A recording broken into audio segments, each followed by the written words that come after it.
नमस्कार। झारखंड की 10 फटाफट और काम की खबरों के लिए वीडियो को अंत तक जरूर देखें। महंगे पेट्रोल डीजल से मिलेगी राहत, देवघर को मिलेंगे 3 सीएनजी गैस स्टेशन। झारखंड के देवघर के लोगों को पेट्रोल और डीजल के बढ़ते दामों से जल्द ही छुटकारा मिलेगा।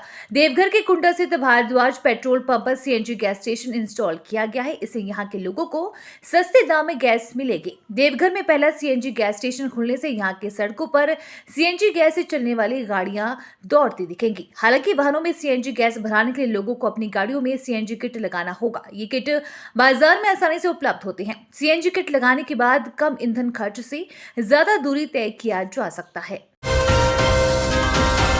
आईआईटी धनबाद में जेई मेन की करें निशुल्क कोचिंग। जेई परीक्षा की तैयारी अभी से करनी है तो तैयार हो जाए। आईआईटी आईएसएम धनबाद के संस्थाक कर्मज्योति की ओर से जेई मेन के साथ साथ 9वीं और 10वीं की परीक्षा की तैयारी निशुल्क कराई जाएगी। आर्थिक रूप से कमजोर व शैक्षिक सुविधाओं से वंचित होनहार छात्रों को निःशुल्क कोचिंग देगा। कर्मज्योति कोचिंग क्लास ने इसके लिए आवेदन जारी कर दिया है। www.कर्मज्योति.org पर जाकर आवेदन पत्र को डाउनलोड किया जाएगा। मंगलवार से पूरी तरह से भरे हुए आवेदन को आईआईटी आईएसएम के मेन गेट पर जमा करना है। आवेदन की अंतिम दिन 28 मार्च है।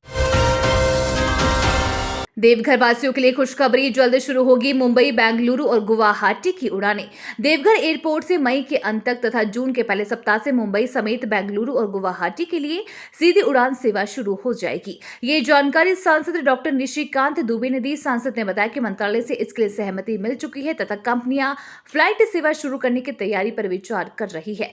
जल्द ही इसकी आधिकारिक सूचना भी जारी की जाएगी। अब रिटायर्ड रेल कर्मियों को भी मिलेगी उम्मीद कार्ड की सुविधा। रेलवे कर्मचारियों को कैशलेस इलाज की सुविधा देने के लिए 1 साल पहले ही उम्मीद कार्ड योजना शुरू हुई थी। इसके माध्यम से कैशलेस इलाज की सुविधा दी जा रही है, लेकिन इसका लाभ रिटायर्ड कर्मचारी नहीं ले पा रहे हैं। अब रिटायर्ड रेल कर्मचारियों का भी उम्मीद कार्ड बनेगा। इसके लिए रेलवे कॉलोनियों में कैंप लगाया जाएगा। इससे जुड़ा आदेश चक्रधरपुर रेल मंडल के वरीय अधिकारियों ने जारी किया है। उम्मीद कार्ड से रेल कर्मचारी और रिटायर्ड रेल कर्मचारी भारत के किसी भी कोने में कैशलेस इलाज करवा सकेंगे। एका के खिलाफ सीबीआई की मांग कर रहा भाजपा प्रतिनिधि मंडल, राज्यपाल से किया हस्तक्षेप का आग्रह। मुख्यमंत्री हेमंत सोरेन के प्रधान सचिव रहे राजीव अरुण एका की परेशानी बढ़ने वाली है। दरअसल झारखंड भाजपा के 9 सदस्यीय प्रतिनिधि मंडल के सदस्यों एका के खिलाफ सीबीआई की मांग कर रहे हैं। इस संदर्भ में राज्य सरकार को निर्देश देने का आग्रह किया। दरअसल बता दें कि रविवार को एक 22 सेकंड का वीडियो क्लिप जारी हुआ था। इस वीडियो में पूर्व मुख्यमंत्री बाबूलाल मरांडी ने आरोप लगाया था कि झारखंड मुख्यमंत्री हेमंत सोरेन के प्रमुख सचिव रहे राजीव अरुण एका व्यवसायी विशाल चौधरी के निजी कार्यालय में सरकारी फाइलों पर हस्ताक्षर कर रहे थे। इस मुद्दे पर मरांडी ने सीबीआई जांच की मांग की है। साथ ही उन्होंने सोरेन से अपने पद को हटाने और शिकायत दर्ज करने का आग्रह भी किया है। खेती के बाद कैप्टन कूल महेंद्र सिंह धोनी ने पाला नया शौक। टीम इंडिया के पूर्व कप्तान महेंद्र सिंह धोनी, जिन्हें दुनिया कैप्टन कूल के नाम से जानती है। धोनी न केवल क्रिकेट में बल्कि निजी और पेशेवर जिंदगी में नए नए प्रयोग के लिए जाने जाते हैं। आलम यह है कि धोनी कुछ भी करते हैं तो सुर्खियां बन जाती है। धोनी कभी खेतों में ट्रैक्टर चलाते नजर आते हैं तो कभी गोल्फ और टेनिस खेलते हैं। धोनी का बाइक प्रेम को जग जाहिर है। इसी बीच धोनी ने अब नया शौक पाल लिया है। खेती किसानी में हाथ आजमा चुके धोनी अब मछली पालन करने वाले हैं। महीनों से उनके रांची स्थित फार्म हाउस में इसकी तैयारी चल रही है।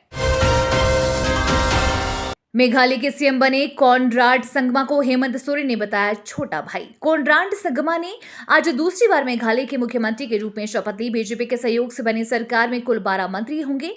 दिलचस्प बात यह है कि बीजेपी के सहयोग से बनी इस सरकार के शपथ ग्रहण समारोह में झारखंड के मुख्यमंत्री हेमंत सोरेन भी शामिल हुए। हेमंत सोरेन ने न केवल शपथ ग्रहण समारोह में शामिल हुए बल्कि मुख्यमंत्री कॉनराड संगमा को अपना छोटा भाई बताया। मुख्यमंत्री हेमंत सोरेन ने कहा कि संगमा परिवार से हमारे पारिवारिक संबंध है, मैं उन्हें शुभकामनाएं देता हूं। कॉनराड संगमा को बताया छोटा भाई। मुख्यमंत्री हेमंत सोरेन ने कहा, आप अंदाजा लगा सकते हैं कि जब छोटा भाई शपथ लेता है तो कितनी खुशी होती है। मैं उन्हें शुभकामनाएं देता हूं।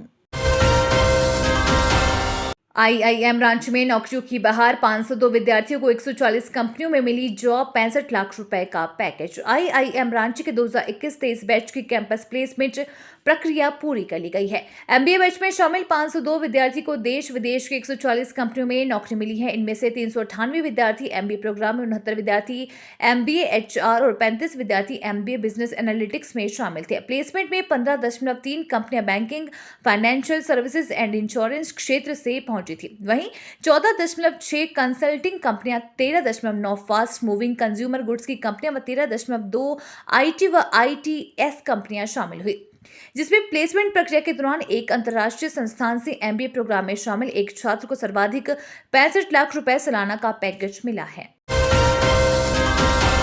रिम्स ने रचा इतिहास, बिना बेहोश किए महिला की हुई बाईपास सर्जरी। आमतौर पर हृदय रोग और इसके इलाज को गंभीर माना जाता है। बात जब सर्जरी की होती है तो तब तो उसे और भी गंभीर मानते हैं, लेकिन रिम्स के डॉक्टरों ने ऐसा इतिहास रचा जैसा देश भर में पिछले 10 साल में नहीं हुआ। यहाँ के डॉक्टरों ने मरीज को बिना बेहोश किए उसका बाईपास सर्जरी कर दिया। इस दौरान मरीज बात भी कर रहा था। रिम्स में यह ऑपरेशन लगभग 3 घंटे चला है। ऑपरेशन के बाद मरीज पूरी तरह से ठीक है। चापानल हो गया खराब तो ना ले टेंशन, इस नंबर पर करें शिकायत, जल्द होगा समस्या का समाधान। गर्मी का मौसम आते ही पानी की समस्या होने लगती है। कहीं जमीन में पानी का स्तर कम होता है तो कहीं चापानल खराब होने से लोगों की परेशानी बढ़ जाती है। उन्हें कई किलोमीटर दूर जाकर पानी लाना पड़ता है। वहीं इस बार गोड्डा में पानी की समस्या दूर करने के लिए पेयजल एवं स्वच्छता विभाग की ओर से हेल्पलाइन नंबर जारी किया गया है।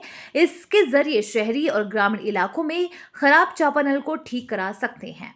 ये तो थी आज की बड़ी खबरें। अपने गांव या शहर की न्यूज देखने के लिए हमें कमेंट में जरूर बताएं कि आप न्यूज को कहां से देख रहे हैं।